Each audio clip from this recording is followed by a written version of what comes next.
All right, I'm sitting here with Zoey. How you doing? I'm alright. How are you? I'm good. You just want to give me a little history about yourself, like where you're from, stuff like that? I'm originally from the Poconos.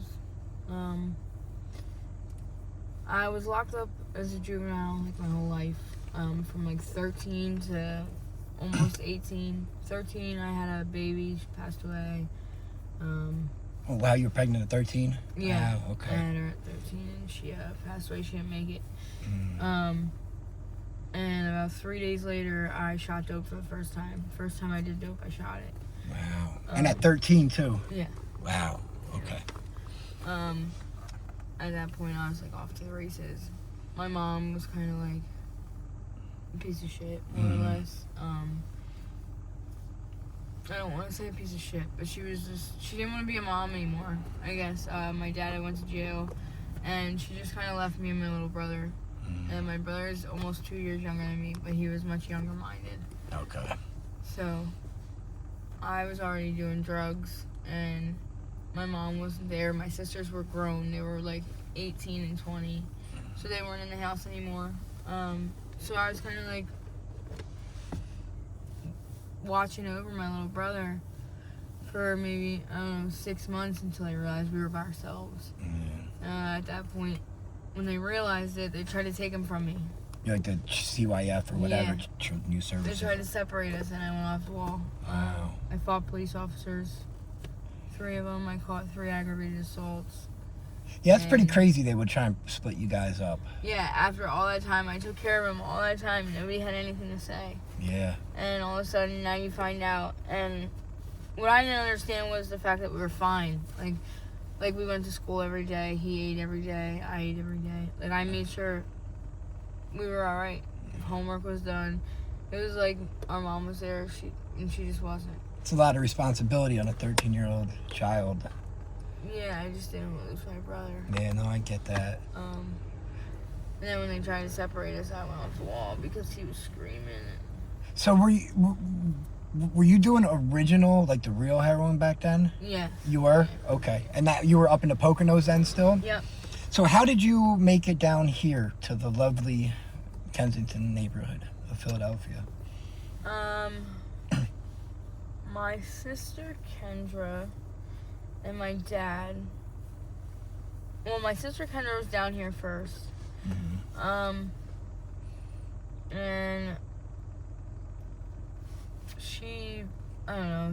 I didn't realize how like bad Kensington was when she had told me that she like moved down there and stuff like that. She had ran from Gardenzia to the halfway house. Oh, okay, yeah. And she did her time now, but like that's why she stayed out here. She met a dude and stayed out here. Okay.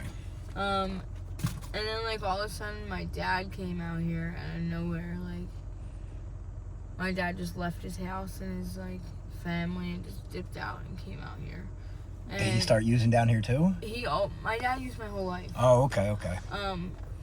But he never like left before, like left far. He always like lived around us.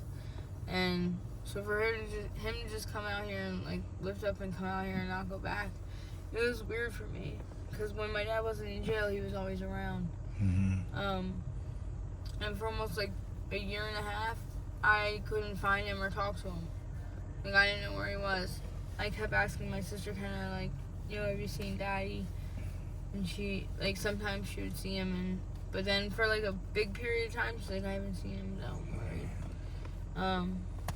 So she says, me and my sister had some falling outs with some men and baby dad issues and all this other crap that I'm not gonna get into, but she said to me, I'm getting my back PUA money. She's like, can we try and like get our relationship back? She's like, I'll get us hotel rooms. And so this was like when, as COVID was hitting, getting that. This is like the beginning of 2020. Right.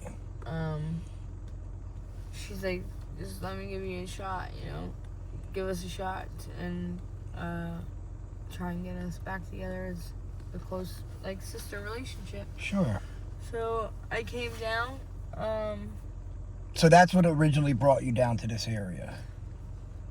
Yes, and I was driving down here every day after work Oh, okay. to cop dope. Oh, so you were still doing the. Yeah, the- I was okay. driving. I was driving down here every day to cop dope. I was also doing the dope they had out there, but it didn't even compare to the dope. It's probably a lot weaker up there. And weaker and more expensive and harder to get. It was just so annoying. So when you came down here, right? Was it already fentanyl then? Yeah.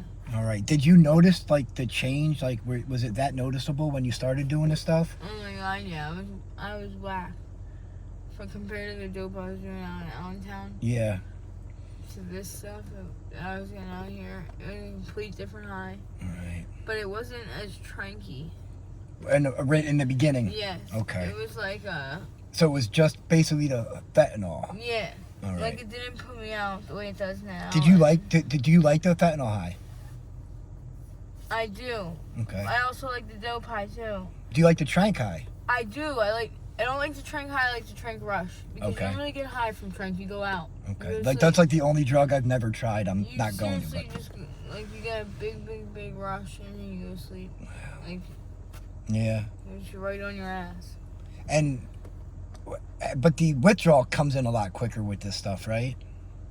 The withdrawal is the worst thing I've ever been through in my life. I don't wish it on nobody. Wow. That much worse than the regular heroin? It's a million times worse. It doesn't even compare. Wow. It doesn't even compare. So many people tell me that, and like so the withdrawal from regular heroin is horrible. So I can't even imagine. I would love to have that back before this. Jesus Christ. I would kill to have it back. This shit is no joke.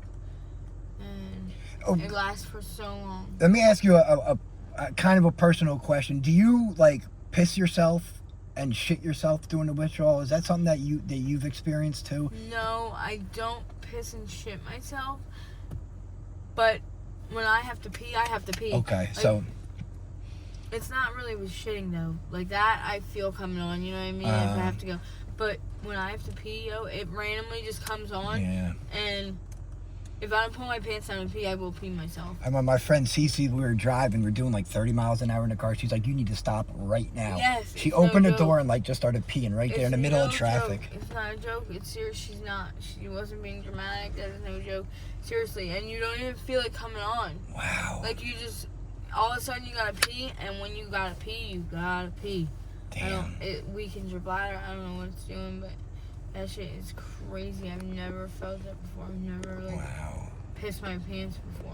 Yeah, that was Because I never couldn't hold with regular heroin. Right. That wasn't a. Right. That's got to be a trank thing Oh, from the it's trank. so fucked up. It's so fucked up. Oh my gosh. Now, you're completely homeless down here right now? Yeah. So you don't have like a shelter bed or anything like that? No. Is there any? Do you have any desire to get a bed in a shelter or anything like that? Or are you okay with it on the street? Or would like a tent help you, or is that something that gets stolen? A tent would help me, but like, I want to get in somewhere, but I also don't want to be told what to do either. Yeah. Like, I'm not one of them. Oh, well, you can live in my house with my rules. No. Yeah. I live in my own house with my own rules. Yeah. Do you have any desire to get clean right now, or are you kind of okay with your on your run? Oh no, I'm definitely not okay on my run, especially because it's winter. Yeah. I'm tired. That's I can't keep my eyes open if nobody can notice, but yeah. can't keep my eyes open, dude, for shit. I haven't slept in days.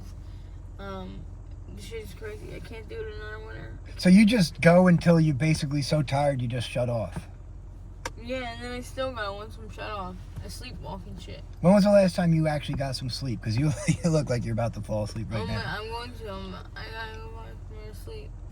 I actually fell asleep 2 nights ago, but it wasn't that long. It was maybe like 2-3 hours. I have to go to sleep. I can't.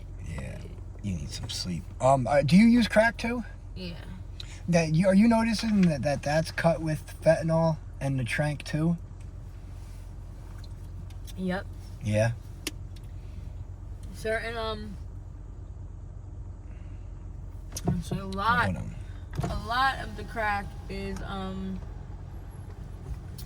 cut with fentanyl. Yeah. And you can clearly tell, like, it fucking makes your pipe look like it's oil and water, like it separates the Yeah. fucking shit. It's weird. It doesn't even smell like normal crack either. When No, I, it smells like chemicals, like Yeah. Tylenol. yeah. That's how it tastes too. If I see you in the future, can we do like follow-up interviews and stuff like that? If I see you, is that okay? Absolutely. Yeah. All right. I just like to keep in touch with the people I talk to and interview stuff like that. Yeah. I wanna. Hopefully my eyes will be open next Yeah. interview because they're closing now. And hopefully, I can do an interview with you when you're a year sober. Yeah. And, you know, show everyone how good you're doing. Yeah. All right, Zoe. I appreciate you taking the time to do this. I Yeah, you're really do. welcome. I hope you get off the streets by wintertime. Yeah. Oh, another thing, sores. You said you do have one sore you're dealing with? Yeah. How bad is it? You don't have to show none. Is it like... Oh no, it's not that bad. I take care of myself pretty well. Mm-hmm. That's just not like the rest Okay. of these people. His is pretty bad. Yeah, I smelled it. Yeah. And I was not happy, and he apologized. And then I felt bad because I was like, ew, what the fuck is that smell? Yeah. And He was didn't like, want to "I'm get in the car. sorry." I'm like, it's okay. I'm used to it, you know. But it's shocking when you smell that stuff. That shit is not good, yo. That shit stinks. Yeah. Because it can be harder to get into a program with the sores. There's only 2 rehabs right now. Right. So that's the only reason I ask. Most people around here have them, though, you know. It seems like most of the people have the sores. Right. So, all right, Zoe. I appreciate you doing this. You're welcome. All right. I'll talk to you soon. All right.